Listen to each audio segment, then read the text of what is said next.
আমরা ছাদে যারা বাগান করি এমন কোনো বাগান নেই যেখানে 12 মাসই কাটিমন আম গাছ নেই। আর এই কাটিমন আম গাছে সারা বছর ফলন হলেও তার অধিকাংশই দেখি ঝরে পড়ে। ফুল আসে, ফল হয় এবং সেই গুটি কিন্তু ঝরে পড়ে। আমরা বেশি ফুল এবং ফল কিন্তু গাছে টিকে রাখতে পারি না। আজকে আমি জানাবো বা আজকে সেই বিষয় নিয়ে আলোচনা করব যে আমরা কোন যত্ন পরিচর্যা করলে বা স্টেপ বাই স্টেপ কিভাবে গাছকে পরিচর্যা করব যাতে করে প্রচুর পরিমাণে যেরকম ফুল আসবে সেই ফুল সুন্দরভাবে গুটি সেট করবে এবং সেই গুটি ফলে রূপান্তরিত হবে। বন্ধুরা, পুরো বিষয়টা জানতে অবশ্যই পুরো ভিডিওটা দেখতে হবে। পুরো ভিডিওটা দেখতে থাকুন, স্কিপ করবেন না, অবশ্যই আপনাদের উপকারে আসবে।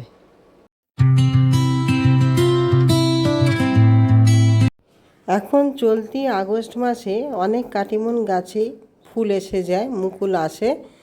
আর আমাদের কাটিমন আম গাছে বেশি আমরা লক্ষ্য করি যেটা, সেটা হচ্ছে গুটি ঝরে যাওয়ার সমস্যা। কেন, প্রচুর পরিমাণে যেরকম ফুল আসে, বছরে 3বার আমরা ফুল পাই, ফলন পাই, কিন্তু গুটি ঝরে যাওয়ার সমস্যাও কিন্তু প্রচুর পরিমাণে আমরা দেখি। সেই জন্য গুটি ঝরে যাওয়ার এই সমস্যা আমাদের সবথেকে প্রথমে কিন্তু দূর করতে হবে। আর তার জন্য রয়েছে বিশেষ কিছু যত্ন পরিচর্যা। আজকে সেই নিয়ে বন্ধুরা বলবো। তার মধ্যে প্রথম যেটা বলি সেটা হচ্ছে, আপনাদের যে সমস্ত কাটিমন আম গাছে ফুল এসে গেছে বা ছোটো ছোটো গুটি ধরছে, সেখানে আপনাদের একরকম পরিচর্যা যত্ন হবে। আর যে সমস্ত গাছে এখনও ফুল আসেনি সেই সমস্ত গাছের পরিচর্যা আপনারা এখন থেকেই শুরু করে দিন।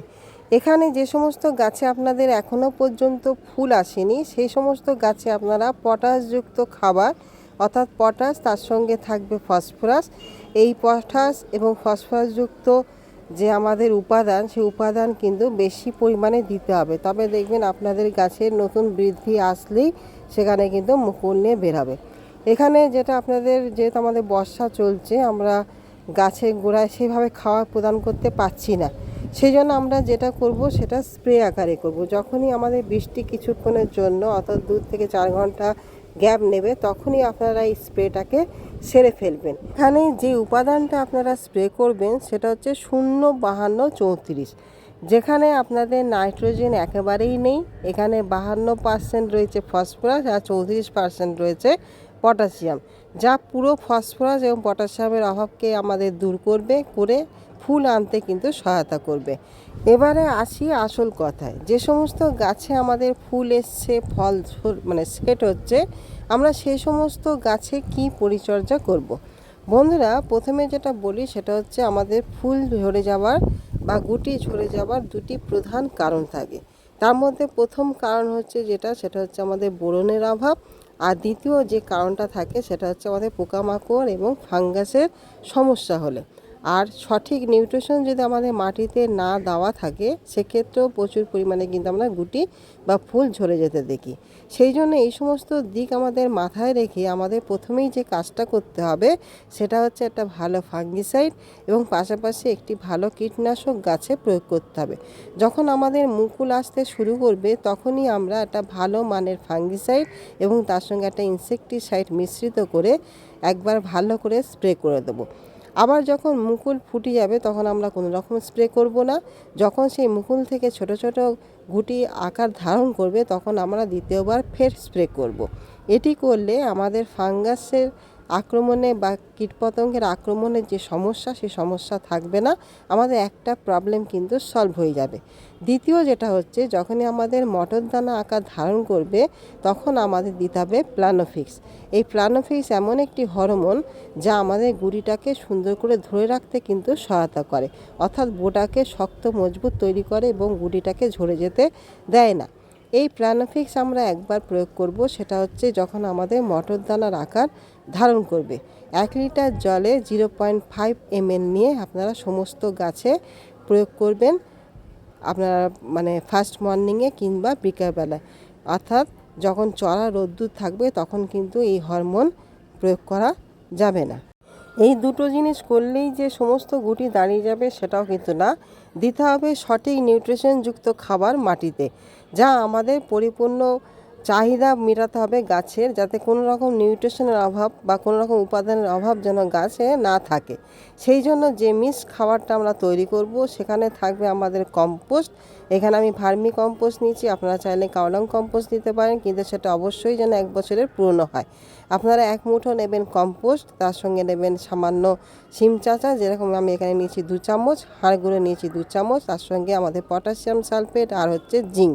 এই পটাশিয়াম সালফেট আর জিঙ্ক আমাদের এই ফল থাকাকালীন মানে এটা হচ্ছে খুবই গুরুত্বপূর্ণ। এই দুটো জিনিস অতি অবশ্যই কিন্তু আমাদের প্রয়োগ করতে হবে। পাশাপাশি আমাদের বোরন দিতে হবে।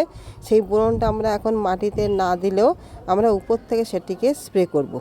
আমরা এই মাটিতে এই যে খাবারটা আমরা তৈরি করলাম, এই খাবারটা আপনাদের যেরকম গাছ সেই অনুপাতে আপনারা খাবারটা গাছে কিন্তু প্রয়োগ করবেন।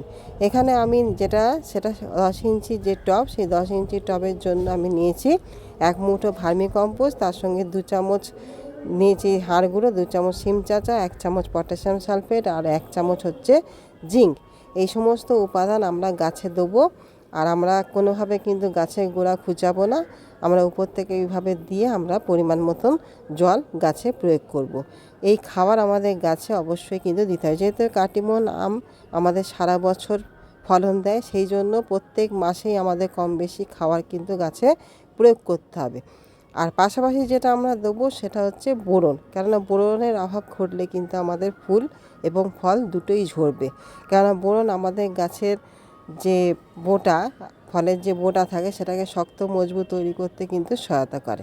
এখানে আমরা যে কোনো মাইক্রোনিউট্রিয়েন্ট যেরকম অ্যাগ্রোমিন গোল্ড, বায়োভিটা এক্স, আপনারা এরকম মাইক্রোনিউট্রিয়েন্টের সঙ্গে এক্সট্রা পার্সেন্ট যে আমাদের 20% যে বোরন সলিউশন থাকে, সেই দুটো একসঙ্গে মিশিয়ে আপনারা গাছে প্রয়োগ করবেন। যেহেতু আমাদের বোরনের চাহিদা খুবই, সেই জন্য মাইক্রোনিউট্রিয়েন্টের যে পরিমাণে আমাদের বোরন থাকে তার সঙ্গে আমাদের এক্সট্রা বোরন কিছুটা মিশাতে লাগে। সেই জন্য আপনারা অনুখাদ্য যখন দেবেন, সেই অনুখাদ্যের সঙ্গে এক্সট্রা বোরন 20% অল্প পরিমাণে, খুব সামান্য মানে আপনাদের বোরন যখন স্প্রে করবেন যেন অতিরিক্ত পরিমাণ যেন না হয়। আপনারা 1 লিটার জলে যদি আপনারা অ্যাগ্রোমিন গোল্ড বা বায়োভিটা এক্স যদি আপনারা নেন, তাহলে 1 লিটার জলে আপনারা 1 ml এবং তার সঙ্গে আপনারা খুবই সামান্য অর্থাৎ 1 গ্রাম পরিমাণে মিশিয়ে সমস্ত গাছে স্প্রে করবেন। আর এই স্প্রেটা করবেন একদম ফার্স্ট মর্নিংয়ে, আর না হয় আপনারা বিকালবেলায় যখন রোদ্দুর চলে যাবে সেই সময় স্প্রে করবেন। তাতে করে দেখবেন বোরনের অভাব থাকবে না এবং প্রচুর পরিমাণে কিন্তু গুটি কিন্তু সেট হবে। এই কিছু টিপস আছে, যে টিপসগুলো আমরা যদি ফলো করি আর গাছে যদি খাবারটাকে আমরা দিয়ে রাখতে পারি, তাহলে কিন্তু আমাদের অধিকাংশ ফুল থেকে ফল সেট হবে এবং সেই ফলের কোয়ালিটি যেরকম ভালো হবে এবং ফলটাও সুন্দর হবে, ম্যাচুরিটি লাভ করবে। বন্ধুরা, এইভাবে আপনারা যে সমস্ত গাছে মুকুল এসছে সেই সমস্ত গাছে এইভাবে যত্ন নিন, এইভাবে পরিচর্যা করুন। আর যে সমস্ত গাছে এখনও ফুল আসেনি, আপনারা পটাশিয়াম এবং ফসফরাসযুক্ত খাবার অবশ্যই গাছে প্রয়োগ করুন। তাতে করে দেখবেন খুব তাড়াতাড়ি আপনাদের গাছে ফুল এবং ফল চলে আসবে। আর তার সঙ্গে আরেকটি আপনারা কাজ করতে পারেন, সেটা হচ্ছে বুস্টার 2, 1 ফোঁটা 1 লিটার জলে দিয়ে আপনারা যে সমস্ত গাছে এখনও পর্যন্ত ফুল আসেনি সে সমস্ত গাছে ভালো করে স্প্রে করুন, ফুল আনার প্রবণতা অনেকটাই কিন্তু বেড়ে যাবে। বন্ধুরা, আজকের এই ছিল ভিডিও কাটিমন সম্পর্কে। আপনাদের কোনো কিছু প্রশ্ন বা জিজ্ঞাসাবাদ থাকলে, জানার থাকলে অবশ্যই আপনারা কমেন্ট করে জেনে নিতে পারেন। আর এইভাবে যত্ন পরিচর্যা করলে অবশ্যই আপনারা কিন্তু সুফল পাবেন। তাহলে বন্ধুরা, আগামী দিন আবারও কিছু নিয়ে চলে আসব। আজকের মতন আসি। এতক্ষণ ধরে ভিডিওটি দেখার জন্য আপনাদের সকলকে জানাই অসংখ্য ধন্যবাদ। সকলে সুস্থ থাকুন, ভালো থাকুন, নমস্কার।